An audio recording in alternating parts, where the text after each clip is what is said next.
Welcome to Askaria. Bismillahirrahmanirrahim. Welcome to Askaria Schools and Colleges.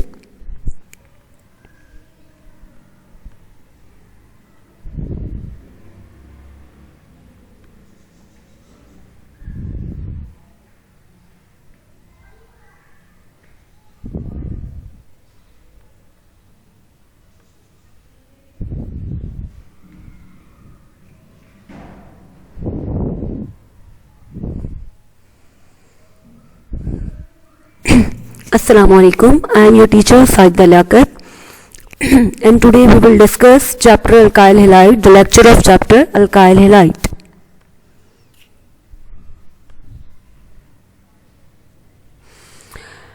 And the contents are carbocation and the stability, basic terms of nucleophilic substitution reaction and nucleophilic substitution reactions. Moving towards the next slide. हमारा पहला topic है carbocation and the stability. यहाँ पे हम चारों carbocation की stability को discuss करेंगे. यहाँ पे जो सबसे पहला कार्बोकैटायन है, this is tertiary carbocation, 3 degree carbocation in which the central carbon is surrounded by the 3 methyl groups. ठीक है जी, ये सबसे ज्यादा स्टेबल है. And the second one is 2 degree alkyl halide in which the central carbon is surrounded by the 2 alkyl groups. Then the first degree primary alkyl halide or primary carbocation in which it is attached by only one alkyl group, and the simple methyl group which is in which the central carbon is further surrounded by the 3 hydrogen atoms. तो यहाँ पे सबसे ज़्यादा stable जो है वो 3 degree है. तो ये किस लिए स्टेबल है सबसे ज़्यादा? 2 वजूहात की बिना पर. एक है हाइपर कंजुगेशन और दूसरा है इंडक्टिव इफेक्ट. ठीक है जी, तो सबसे पहले हम देख लेते हैं कि हाइपर कंजुगेशन और इंडक्टिव इफेक्ट क्या है. इंडक्टिव इफेक्ट क्या है कि जो 3 अल्काइल ग्रुप्स या जो 2 या 1 अल्काइल ग्रुप मौजूद है, अल्काइल ग्रुप्स के बारे में हम जानते हैं कि they are weakly electron donating groups. They are weakly electron donating groups. ये कॉन्टिन्यूसली सेंट्रल कार्बन को इलेक्ट्रॉन प्रोवाइड करेंगे और जब ये इलेक्ट्रॉन डेंसिटी सेंट्रल कार्बन को देंगे तो इस तरह से ये इसके पॉजिटिव कैरेक्टर को कम करेंगे और कार्बोकैटायन को स्टेबलाइज करेंगे. ठीक है जी, जबकि जो हाइपर कंजुगेशन है, हाइपर कंजुगेशन के बारे में हम कहते हैं, हाइपर कंजुगेशन को हम नो बॉन्ड रेजोनेंस भी कह सकते हैं. अगर हाइपर कंजुगेशन की डेफिनेशन देखी जाए तो हाइपर कंजुगेशन के बारे में हम कहते हैं कि it is the stabilising interaction. ये एक स्टेबलाइजिंग इंटरेक्शन है. ठीक है, that results from the interaction of the electrons in the sigma bond with an adjacent empty और पार्शियली फिल्ड p ऑर्बिटल्स. तो हाइपर कंजुगेशन को जो है नो बॉन्ड रेजोनेंस भी कहते हैं. ठीक है, और इसमें एक हाइड्रोजन जो है वो टोटली डिटैच हो जाता है साइड पर. ठीक है, और यहाँ पर कार्बन और हाइड्रोजन के दरमियान जो है वो थोड़ी सी एक तरफ बॉन्ड रेजोनेंस हो जाती है, लेकिन हाइड्रोजन डिटैच होने के बाद ये बॉन्ड रेजोनेंस खत्म हो जाती है. इसलिए हाइपर कंजुगेशन को हम नो बॉन्ड रेजोनेंस भी कहते हैं. बहरहाल ये भी इस हाइपर कंजुगेशन का प्रोसेस भी जो है वो स्टेबिलिटी प्रोवाइड करता है. तो जब हम लेफ्ट टू राइट की तरफ मूव करते हैं तो हाइपर कंजुगेशन और इंडक्टिव इफेक्ट का प्रोसेस अल्काइल ग्रुप कम होने की वजह से कम होता जाता है, जिसकी वजह से कार्बोकैटायन की स्टेबिलिटी कम होती जाती है. ठीक है जी, तो नेक्स्ट स्लाइड की तरफ चलते हैं जी. अब हम न्यूक्लियोफिलिक सब्स्टिट्यूशन रिएक्शंस को आगे पढ़ने जाएंगे नेक्स्ट स्लाइड में. तो उसके लिए हमें पहले बेसिक टर्म्स को स्टडी करना बहुत जरूरी है. अब बेसिक टर्म्स क्या हैं? सबसे पहले हमारे पास बेसिक टर्म है सबस्ट्रेट मॉलिक्यूल. अब सबस्ट्रेट मॉलिक्यूल क्या होता है? बेसिकली सबस्ट्रेट मॉलिक्यूल जो है वो रिएक्टेंट मॉलिक्यूल होता है. ठीक है, ऐसा मॉलिक्यूल रिएक्टेंट मॉलिक्यूल होता है जैसे कि अब यहाँ पे हमारे पास रिएक्टेंट मॉलिक्यूल क्या है? Alkyl halide.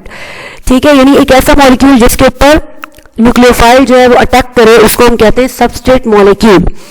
तो यहाँ इस चैप्टर में अल्काइल हैलाइड मॉलिक्यूल हमारे पास सबस्ट्रेट मॉलिक्यूल है जिसके ऊपर न्यूक्लियोफाइल अटैक करता है. फिर न्यूक्लियोफाइल क्या है?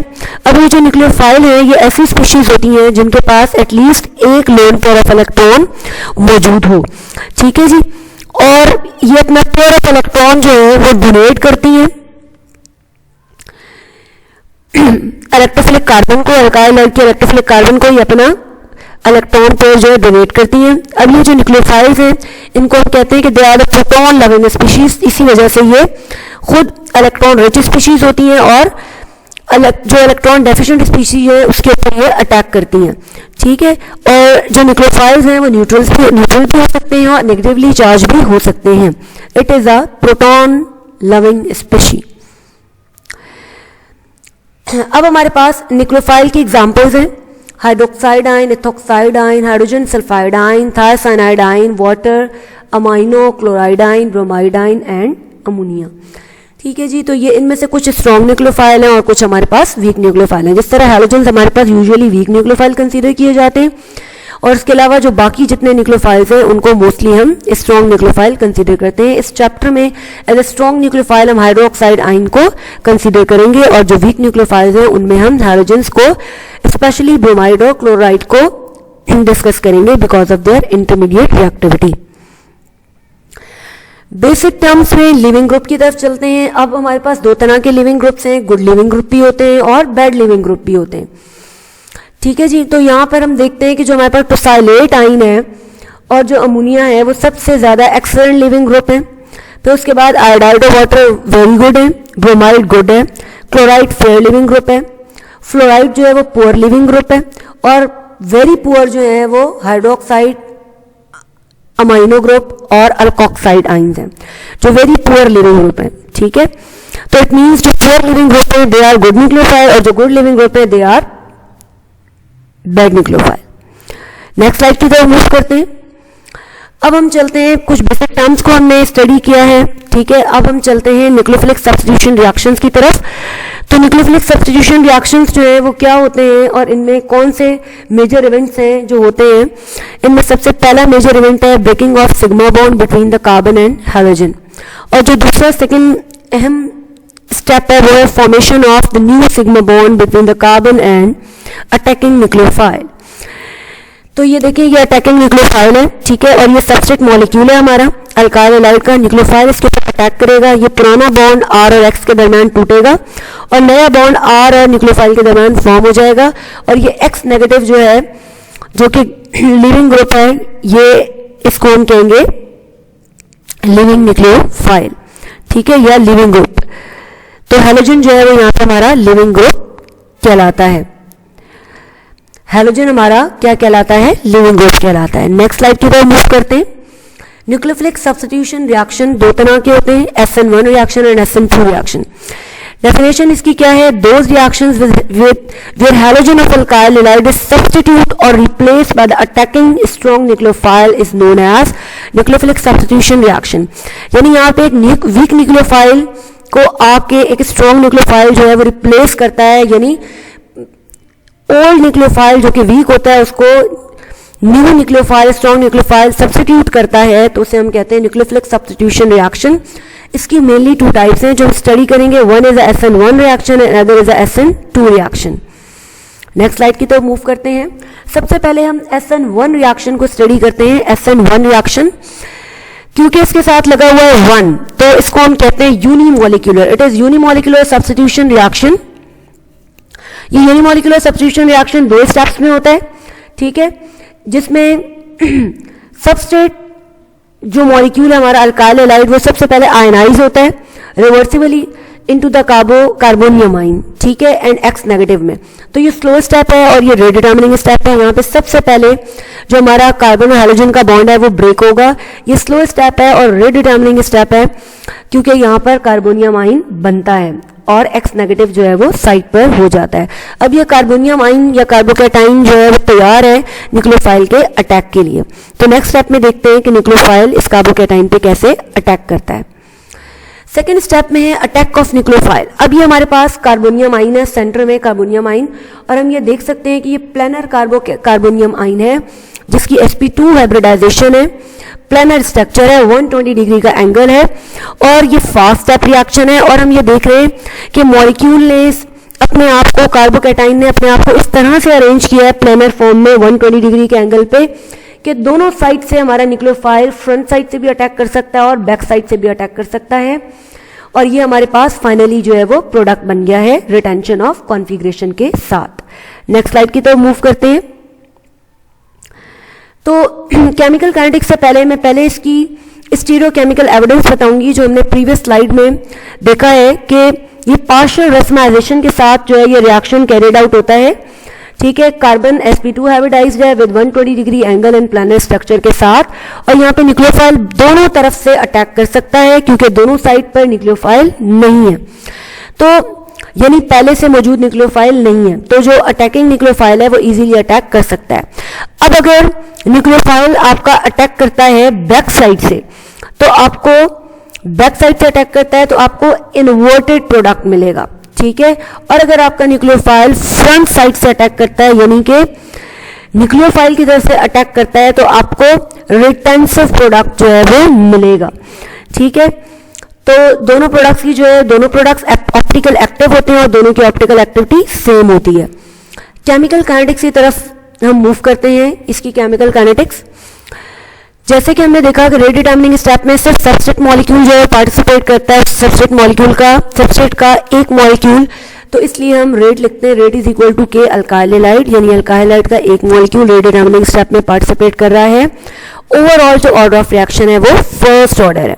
तो बच्चों SN1 रिएक्शन जो है वो यूनिमॉलिक्यूलर सब्स्टिट्यूशन रिएक्शन है, जो कि 2 स्टेप्स में होता है। इसकी स्टेप्स तो 2 है, लेकिन इसको हम फर्स्ट ऑर्डर इसलिए कहते हैं क्योंकि ये यूनिमॉलिक्यूलर है, यानी इसमें रेट डिटर्मिनिंग स्टेप में सिर्फ एक अल्काइलाइड का मॉलिक्यूल पार्टिसिपेट करता है।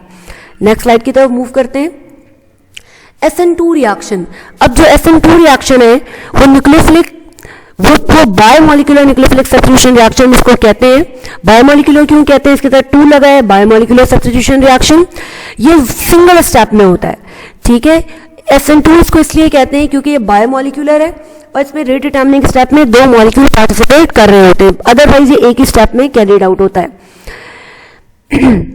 तो अब हम देखते हैं कि हमारे पास ये देखें अटैक ऑफ, यहाँ पे अटैक ऑफ न्यूक्लियोफाइल और जो डिपार्चर ऑफ हेलाइडाइन है, जो डिपार्चर ऑफ वीक न्यूक्लियोफाइल है, वो दोनों एक साथ होते हैं साइमल्टेनियसली। सिंगल स्टेप में बॉन्ड फॉर्मेशन और बॉन्ड ब्रेकिंग होती है, ठीक है। इसको हम रेट डिटर्मिनिंग स्टेप जो है वो कहते हैं, it is rate determining step. यहां पे हम देख रहे हैं कि एक तरफ से कार्बन और हाइड्रोजन का बॉन्ड जो है वो ब्रेक हो रहा है और साइमल्टेनियसली नया बॉन्ड कार्बन और न्यूक्लियोफाइल के दरमियान बन रहा है। जो ये सेंट्रल स्टेट है इसको हम ट्रांजिशन स्टेट कहते हैं, ठीक है। ट्रांजिशन स्टेट हम इसको कहते हैं। ये इंटरमीडिएट स्टेट है। ट्रांजिशन स्टेट इसलिए कहते हैं कि यहाँ पे बहुत सारे चेंजेस हो रहे होते हैं, यानी कुछ पुराने बॉन्ड टूट रहे होते हैं, नए बॉन्ड फॉर्म हो रहे होते हैं। ये इंटरमीडिएट है, ये अनस्टेबल स्टेट है, हाईली एनर्जेटिक स्टेट है और अनस्टेबल है, और ये फौरन ही प्रोडक्ट टूट कर प्रोडक्ट बना देती है। और ये देखें फाइनल बॉन्ड कार्बन और न्यूक्लियोफाइल के दरमियान फॉर्म हो गया और प्रोडक्ट फॉर्म हो गया और हमारा वीक न्यूक्लियोफाइल साइड पर हो गया। नेक्स्ट स्लाइड की तरफ मूव करते हैं। Second order kinetics. SN2 reaction की ऑर्डर जो है वो सेकेंड ऑर्डर काइनेटिक्स है, क्योंकि यह रेट डिटर्मिनिंग स्टेप में सबस्ट्रेट मॉलिक्यूल और न्यूक्लियोफाइल दोनों मौजूद होते हैं और पार्टिसिपेट कर रहे होते हैं। तो ओवरऑल हमारा जो ऑर्डर ऑफ रिएक्शन है वो सेकेंड ऑर्डर काइनेटिक्स है। इसकी स्टीरियोकेमिकल एविडेंस को हम देखते हैं। यहां पर क्योंकि SN1 रिएक्शन की तरह जो है वो पहले कार्बोकैटाइन नहीं बन जाता, ठीक है, क्योंकि वहां तो कार्बोकैटाइन बन जाता है तो हाइड्रोजन निकल जाता है, यानी पहले से मौजूद न्यूक्लियोफाइल निकल जाता है, तो फिर इजीली न्यूक्लियोफाइल किसी भी साइड से अप्रोच करके पॉजिटिव कार्बन के ऊपर जो है वो अटैक कर सकता है। लेकिन यहाँ पर ऐसा नहीं है, यहाँ पर सिर्फ बैक साइड से अटैक होगा, फ्रंट साइड से यानी टुवर्ड्स द न्यूक्लियोफाइल की साइड से अटैक नहीं हो सकता, क्योंकि इनकमिंग न्यूक्लियोफाइल और पहले से मौजूद न्यूक्लियोफाइल एक दूसरे को रिपेल करेंगे because of the same negative charge. तो यहाँ पर जो अटैक होगा वो बैक साइड से अटैक होगा, ठीक है। इन्वर्टेड प्रोडक्ट जो है वो यहाँ पे फॉर्म होगा, only back side attack possible है, इन्वर्टेड प्रोडक्ट फॉर्म होगा क्योंकि फ्रंट साइड पे ऑलरेडी हमारे पास न्यूक्लियोफाइल मौजूद है। तो हमारे पास इन्वर्टेड प्रोडक्ट बनेगा, यानी कि जब न्यूक्लियोफाइल अटैक करेगा तो ये तीनों के तीनों हाइड्रोजन जो है वो बैक साइड पे चले जाएंगे, यानी कि ये इन्वर्ट हो जाएंगे, अम्ब्रेला हमारी इन्वर्ट हो जाएगी, हमें इन्वर्टेड मॉलिक्यूल मिलेगा और लिविंग ग्रुप निकल जाएगा और हमारा न्यूक्लियोफाइल आके अटैक करेगा, ठीक है जी।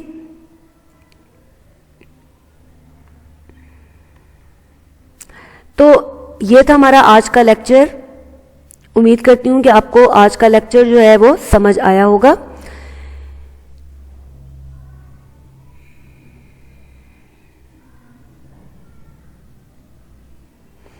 Thank you so much.